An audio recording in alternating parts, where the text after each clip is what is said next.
All right, we're on. And if you can hear the sound of my voice right now, then there is at least two things that we can be entirely certain of in this moment.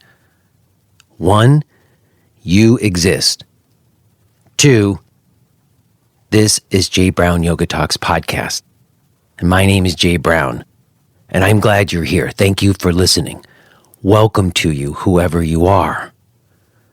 It's a little cold here in the attic. I just got up here and I flipped on this portable heater I have here under the desk, but it's a little chilly up here, y'all.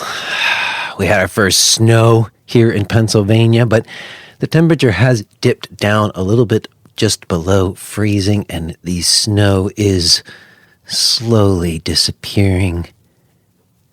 But the attic here is taking on a little bit of a chill. I hope that you're comfortable. Do you need to get a blanket? I just got another one. If you need to get a blanket or a cup of tea, get that. Let's tend to our immediate needs. What do you say? There was a bit of news, like in the yoga world, that came across my desk this week, which is really unusual. Frankly, I think I made this comment last week about how it seemed like the yoga world had dissolved, which I kind of think it has, but I did get wind of two little items that seemed significant in some way to me. First, shout out to all of my UK friends. I heard that Try Yoga got sold to some big venture capitalist conglomerate. And, who knows exactly what that means, but it doesn't sound good. And on the other side of that, I heard about Eddie Stern reopening the Broome Street Temple in Manhattan, which is kind of amazing. And opening it not as a yogashala, but as a temple, which I believe has like a different legal classification even. So, independent yoga studios are largely closing down, and the bigger ones that were doing well are getting bought up by venture capitalist conglomerates. And maybe actually the best way would to be a temple. I actually get it. If you've been following recent threads on this show, what I think I have been doing most is inviting spirit. And I realize that can mean a lot of different things. To me, it has no religious connection. Like, I don't identify with any organized religion. But I don't think the notion of spirit is exclusive to organized religion. I just think of that expression like, your spirits are low or your spirits are high. That it's just something that you feel. This notion of spirit. It comes to us through different modes of communication into our system, maybe. And this is something I will be talking about today with my old friend, Julia Frodahl. Julia and I go way, way back, as you will hear. And this conversation is another in this series that have been coming to me in seemingly random ways, but I don't think so. I feel that these conversations are coming in significant and meaningful ways, in ways that I couldn't have planned. In ways that happen, I think, when I relinquish some control and invite spirit. So this conversation certainly felt like that spirit call was being answered. It was so lovely to reconnect with Julia and to hear what she's working on and to learn a few things and just know that she's still out there doing her healing work. And it was very reaffirming and fun. And I'm excited that you're going to get to hear it today. Before we do, I want to mention that there's like 1 week left before my teacher training program starts. So this is pretty much last call to get in on the starting date, January 17th. If you were on the fence, you might want to go to jbrownyoga.com/training and fill out the 3-question application so I can send you some information, or just email me and tell me that you're interested. Again, you might want to get a step 2. There was like 1 or 2 spaces left, I think. It is filling up. But you know how these things go. If you're interested, reach out, okay?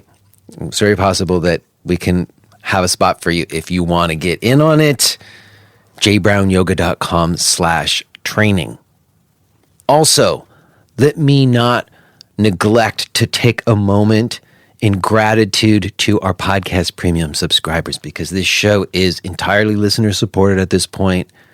We simply couldn't be doing it the way that we are without those people supporting us through their premium subscriptions. Today, I want to give special thanks to Cheryl Washington and Robert Shabasin. Thank you, Cheryl and Robert, for both being longtime supporters of this show. If you're new around here and you've been enjoying what you're listening to and you want to have full access to the archives or just show support, the way to do that is become a podcast premium subscriber. It's choose your rate, cancel at any time. If you are without funds and really hoping to listen to some of those old episodes, all you need to do is email us and we will definitely give you a free account. But if you have even as little as $5 a month, then you will really be of great help to this show, and we are grateful. To learn more about becoming a podcast premium subscriber, as well as find out about all my other stuff, the training I mentioned, or all my other live stream classes and the ongoing weekly teachers class I do, all of my stuff, everything can be found at jbrownyoga.com. All right, y'all. I think that I'm just going to leave it there. I feel like I might have some things that I want to say, but whatever it is will be better prefaced by today's conversation with Julia. So I will touch base with you on the other side, but for now, let's just get to it. Let's listen to this conversation that I had with Julia Frodahl.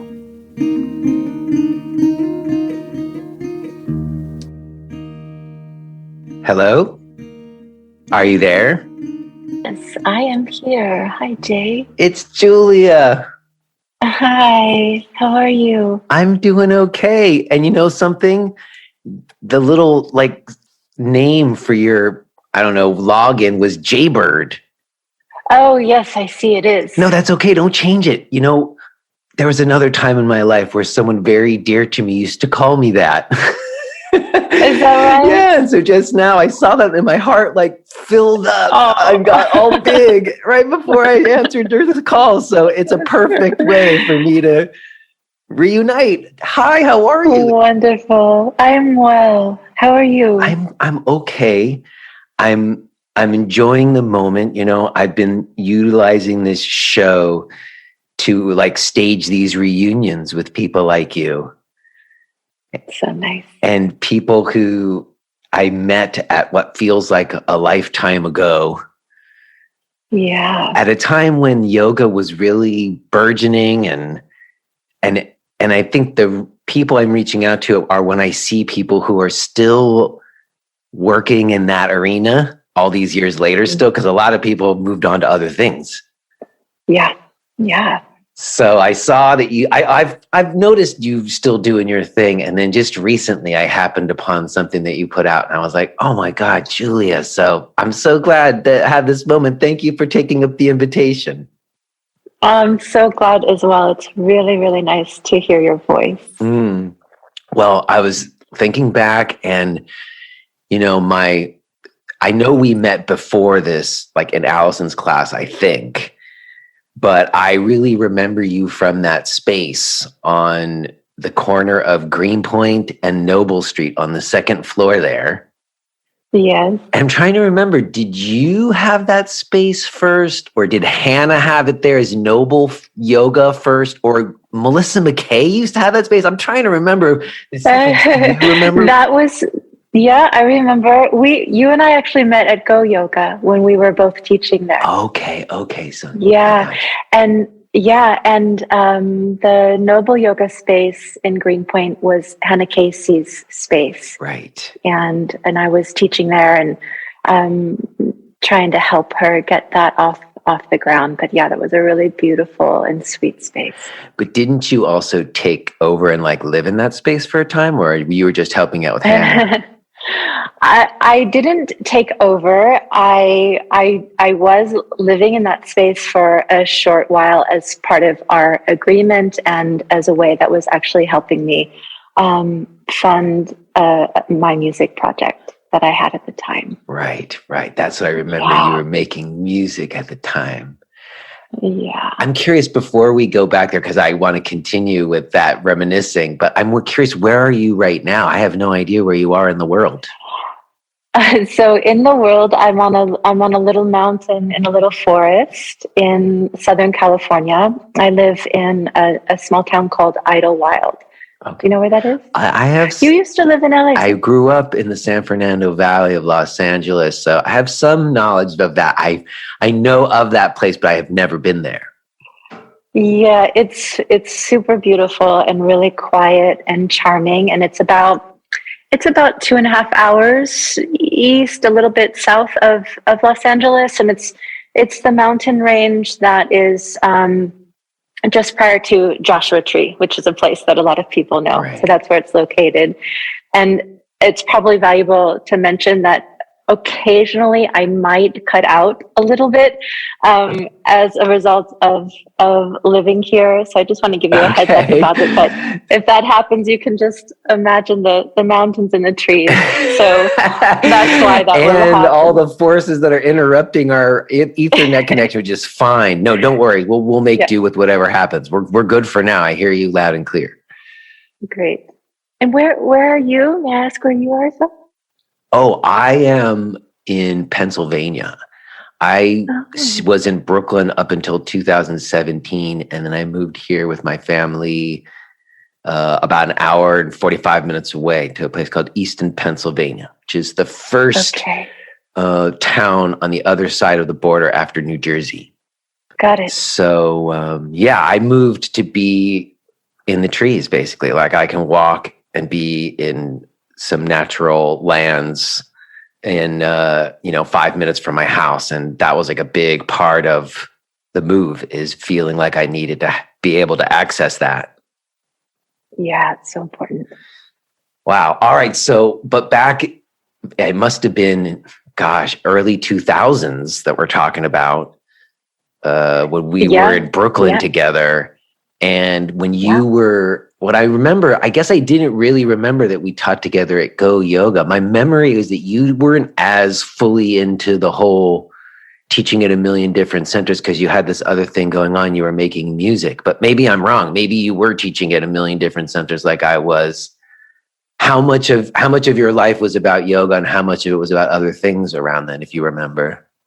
About 50-50. So I was about 50% of my time was involved with making music, and at least in the beginning, and then the other half of my time was teaching yoga. But I tended to stay with just one or two studios at the most, because I didn't like bouncing around. It was too much for me. Right, and I felt like you kept a little bit off of, I don't know why, like I think of this, but like the scene, like there was kind of like a scene, and you you kept yourself a little bit apart from it, or is that not a correct memory? That sounds like me. Right on. All right. Well, when did you leave Brooklyn, or how long have you been in Idlewild? Both questions, I guess. Well, I left Brooklyn in 2011 and moved to Los Angeles. And then at the end of 2019, I bought this little cabin house here in the mountains. So just before the pandemic, for which I'm so grateful that I could be here. Wow, but you already planned to move there before. You didn't do it because. Yes. Interesting. Yeah. Interesting. Yeah. I feel a little bit like that too. I made my move out of Brooklyn right before I maybe couldn't have, Yeah, absolutely. Yeah. Wow. Well, I guess my other question is why did you leave in 2011? What prompted your leaving New York and going to Los Angeles? Lots of different reasons. I think I was ready to leave New York. Like most people, I was ready to leave New York about 3 years before I actually found the courage to do it. And that is actually tethered to a hardship that I had experienced, and that kind of launched me onto a whole other path. So I had long story short, I lost everything that I had built, from the inner world I had built to the outer world I had built because of an experience that happened. And so I went into a really deep initiation, I guess you would say, where I just sort of started putting all the pieces back together and creating the next version of myself out of that, and then took that self to Los Angeles and started over. Wow. I mean, that's intense. I know. I mean, no, because I have to be honest with you. I finished writing a blog post a day and a half ago, and I've had a hard time writing these days. Like, I used to put out something every month, as you may remember, and I continue to do that up until the pandemic hit, honestly. But the thing that I wrote, one of the things I wrote that you just triggered in me, was this idea of ordeals and how they are initiatory moments often. And then you just said that. You just said you had this ordeal and it became this initiatory moment. And I guess I can't help but be curious, how you lose everything when you say that is because something very traumatic happened that just shattered your ability to keep doing life as you were, or was there other circumstances in terms of you had an established yoga teaching reputation and you had music you were making. So I'm curious to ask about it, but if it's not something you want to talk about, we can definitely move on. Thank you. Yeah, I'm comfortable talking about it to a certain extent, because I think it's important for people to hear and rehear. I mean, this is not a unique story that a hardship or an ordeal or a tragedy should sort of initiates a rebecoming. So I think it's helpful for people to hear from others who've been through that kind of thing. But I guess, it was sort of around 2007, 2008 that I guess, there were some wounds from childhood, quite frankly, that I thought I had dealt with, but I hadn't. So they caught up with me, and a door was sort of left open through which someone entered my life and kind of came in with a wrecking ball to my inner world that then affected my ability to do the things that I was doing in the outer world. So I really lost my sense of self, and I lost my self-trust. I I developed a stress disorder that made it really hard for me to breathe, so I couldn't sing.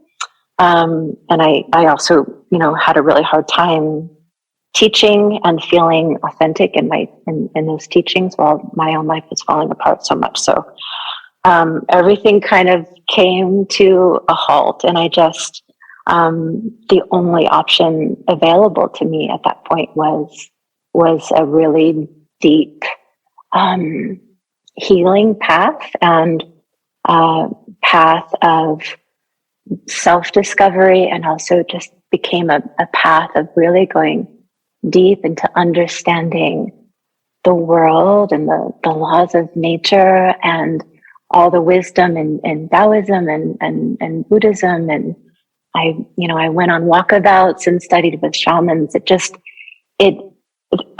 the end of the dark tunnel, I just emerged into this incredibly beautiful space where I discovered so many beautiful teachings, and so that's the space I started to exist in and eventually share.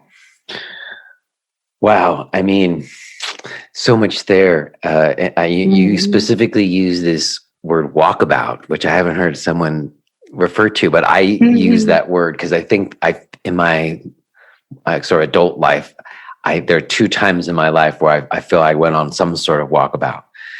They weren't like as pure as the real deal because it's hard to just leave everything in that way. But when you say that, and you specifically said with shamans, like, I'm curious, in the healing process, is there one place or source that you felt you got the most healing from? Or because you mentioned a number of them, I'm curious to hear how Taoism played a role for you, and you talked about Buddhism too, but is there something in that healing process that you went through that, does it have specific references outside of Taoism and Buddhism? Is there certain cultures, or I don't know, or the shamans that you went to that it would be associated with?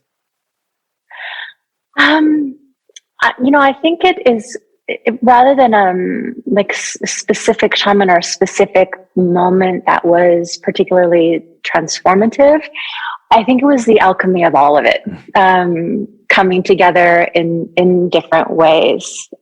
The experiences I did have with some shamans, those are very sacred to me and precious and private. But I think that it was much more about how they all started to fit together.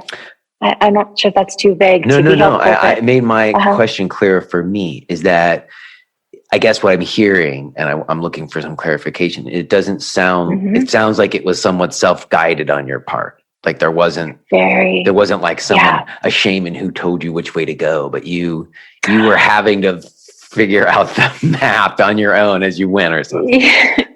Yeah, that's accurate. And that's also just true to my nature. I think that's how I've lived my life. So that's one way to do it. And another way is to be guided by someone. But yeah, that, from that path to even the path of making music, it's always been for me a very inwardly guided process. And I guess I am curious because you mentioned Taoism as a entry point or inquiry for you. And I know that, like, before I got to yoga, actually, when I was in school and I was first trying to like deal with the grief of my mom's passing, like Taoism was this real, I remember reading that book, The Tao of Pooh, and then I went on to like read all the other stuff because something seemed really important there. So I'm curious what role that's played for you, or sort of how you utilize that in like the work that you do.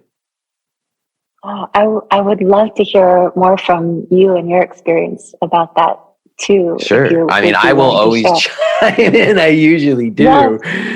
I mean, I think I'll just, if you want me to start more, I'll say that the simple notion that there is a way that things happen, that there's a sort of organic unfolding of how life is taking place, and how there's a harmony to that, or there's a sort of not right or wrong, clear, simple, uncarved block, something to that. And the notion of that somehow made it feel like there's not like retribution, or it's just like, this is the way it's unfolding. And it helped me feel more accepting of things that were causing me pain and wounds, something like that.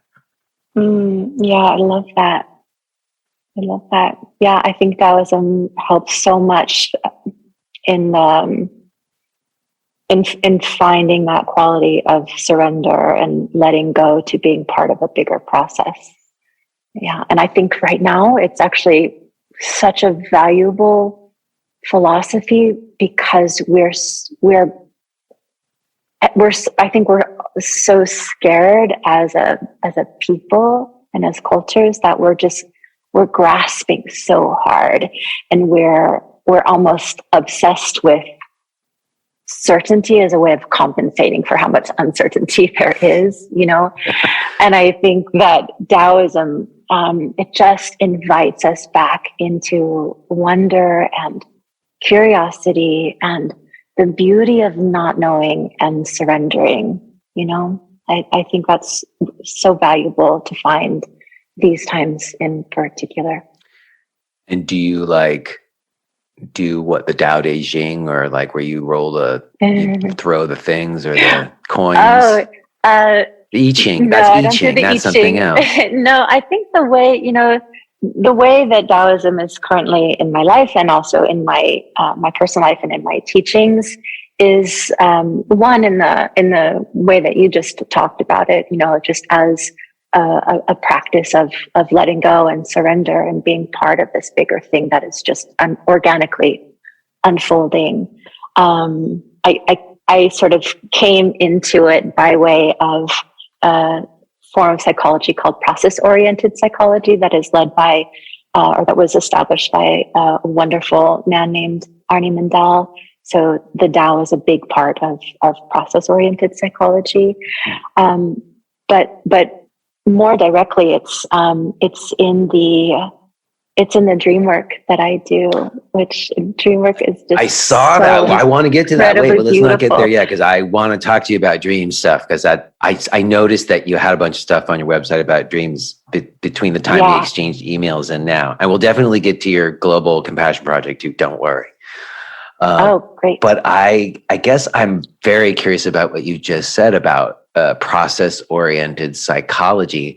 Just out of curiosity, how is this process-oriented psychology different from other sorts of psychology?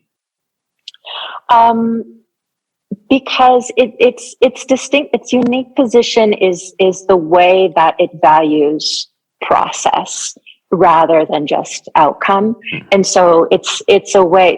So Arnie Mindell was originally a quantum physicist, and I don't know if I'll be able to remember the story exactly, but his story is really interesting because he started to study Jungian psychology, and he met, I can't remember her name right now, but it was a dear friend and close colleague of Carl Jung. By any chance, do you know Madeline? I don't remember. I don't remember the names. I might have read something about who you're talking about, but I don't remember the name either. Don't worry about it. People listening will know who you're talking about. Okay, very good. So he either met her or one of his nephews, and the story came about that on Carl Jung's deathbed. He said that the person who continues his teachings will bring quantum physics, will combine quantum physics and his ideas, and that's exactly what Arnie did. So he combined quantum physics and Jungian psychology and created process-oriented psychology. I'm sure there's a lot more to it than that, but for the purposes of this conversation, Taoism speaks in a poetic way about what we might now call the quantum realm, right? That the formless realm that scientists are now beginning to discover much more about.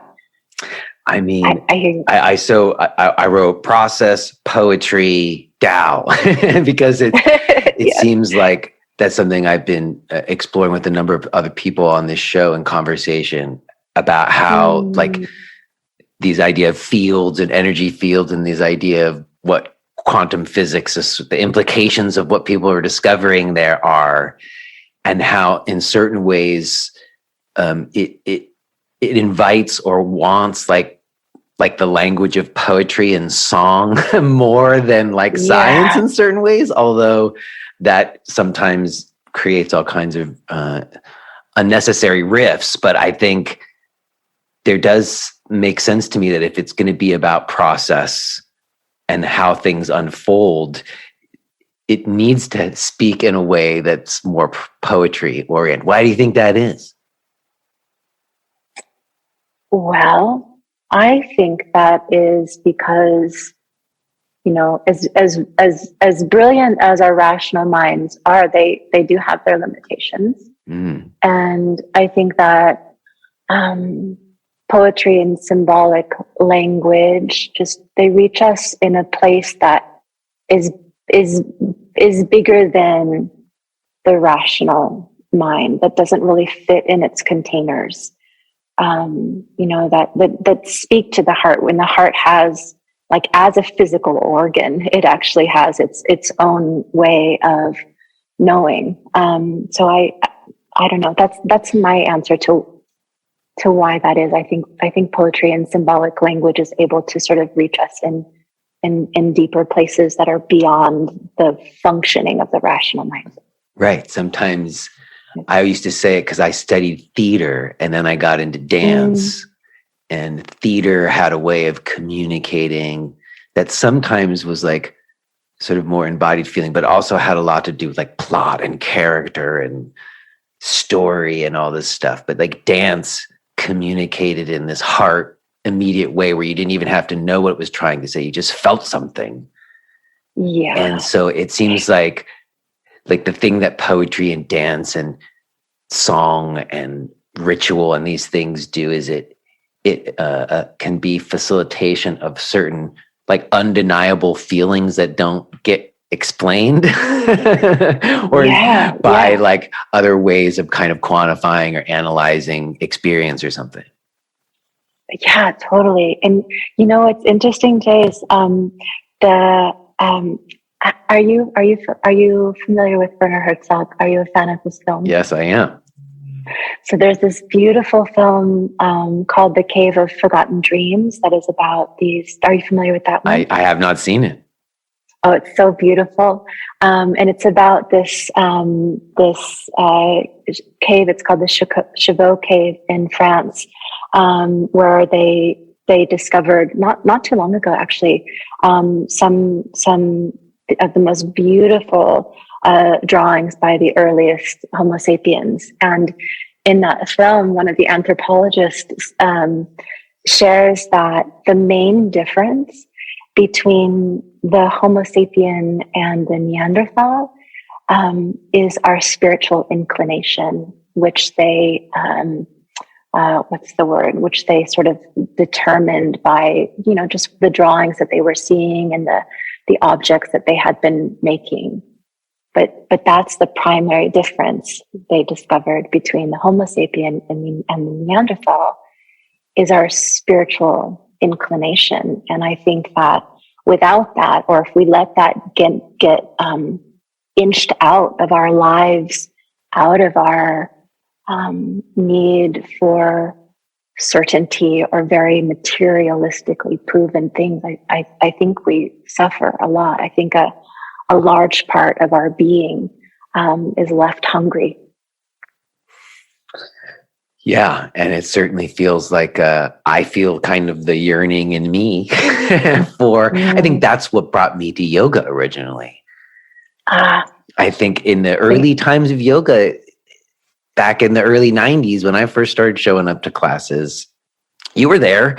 There was chanting in every class, and it still had that air of like mysticism around it. And, you know, maybe some of it was bullshit we've learned over the years, but it still had one foot in people experiencing yoga in India in this way and wanting to kind of like bring it here.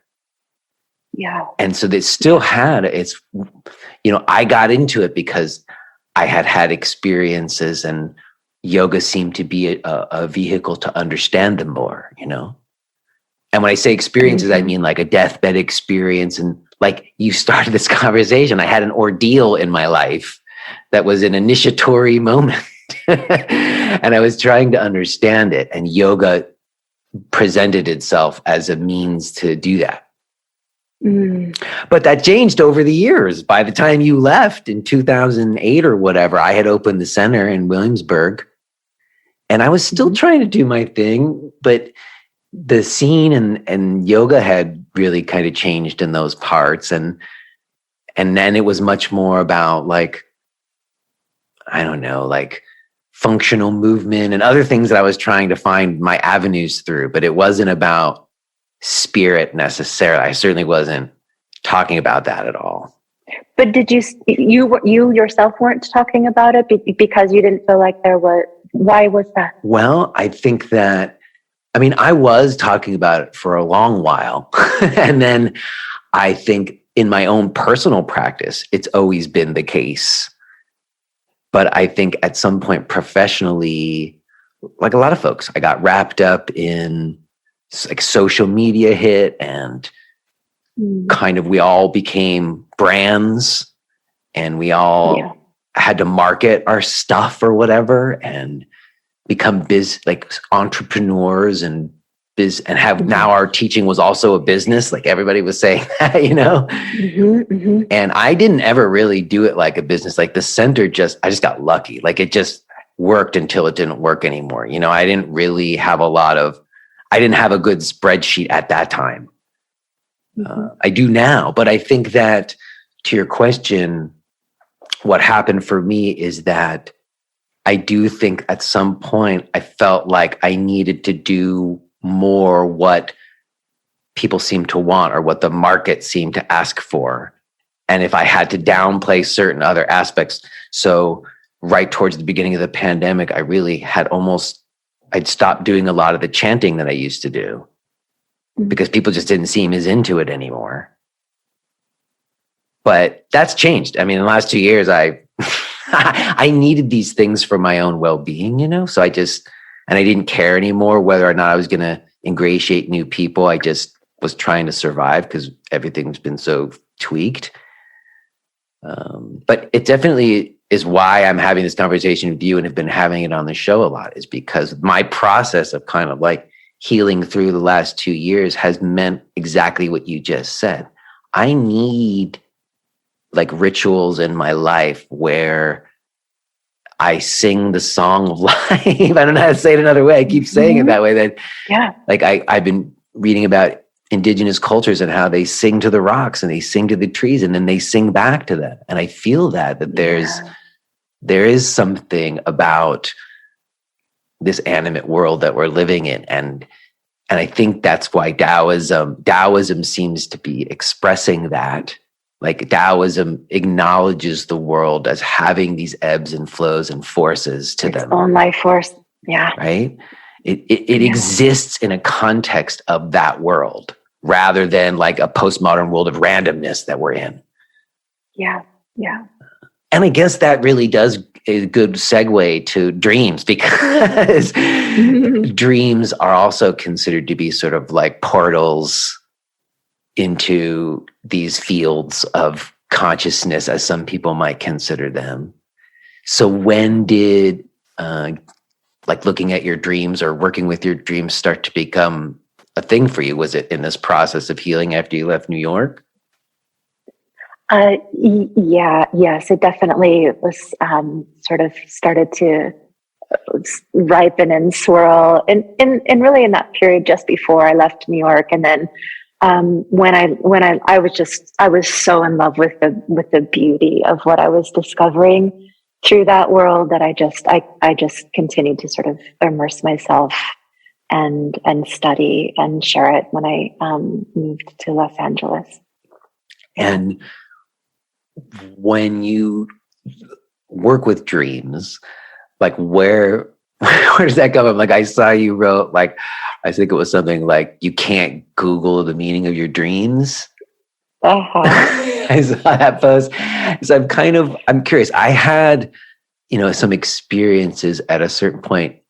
Like I was in really deep yoga practice. I was working with Allison at that point, actually. There was a time where I had what I believed to be some sort of lucid dreaming experiences. I remember journaling and doing some reading and trying to educate myself some on it. But at that time, I wasn't doing it for the right reasons. I was like trying to gain power or something, or like get, it was like, I do know. I love that you know that. Yeah, because it's why I stopped trying to work with it, because at a certain point, like it seemed to be having like negative effects. So I just was like, this isn't right. I had a very intuitive feeling like this isn't what I need to do. And so I stopped dealing with dreams. And these days I don't even really remember my dreams very much. Yeah. So anyways, I'm curious for you, how do you work with dreams? What is it about archetypes in dreams? And how do you learn about those if you can't Google them? Well, that's why one of the reasons why working with your dreams is so powerful, because it is ultimately a practice of learning to listen inwardly, and learning to like follow your intuition and be more inwardly guided, because, our dreams pull from what it knows we know. So it draws on, it pulls into our dreams symbols that will mean something specifically to us, that we specifically will have an emotional association of some kind with. And so it creates these stories drawing from our own like personal library of associations with feeling and memory, because dreams are speaking to our emotional and imaginal selves, or are speaking on those levels. So it's a process of, sort of like looking at the story it's telling us, and looking at the symbols it's using, and being really willing to look at all the little details, because I've found that the dreams or the dream maker is just a masterful creator of a work of art where everything is just so intentional. So it's a process of learning to trust your feeling about an image and sort of follow the story of the dream, or the vignette, that brief little image kind of dream, and to be willing to trust your feelings about it, and find how those feelings maybe match a feeling you're experiencing in your waking life, and then try to understand what the dream. If you are hearing this message, then you're listening to the free version of J. Brown Yoga Talks. To hear the rest of our conversation, please subscribe to Podcast Premium at jbrownyoga.com/premium.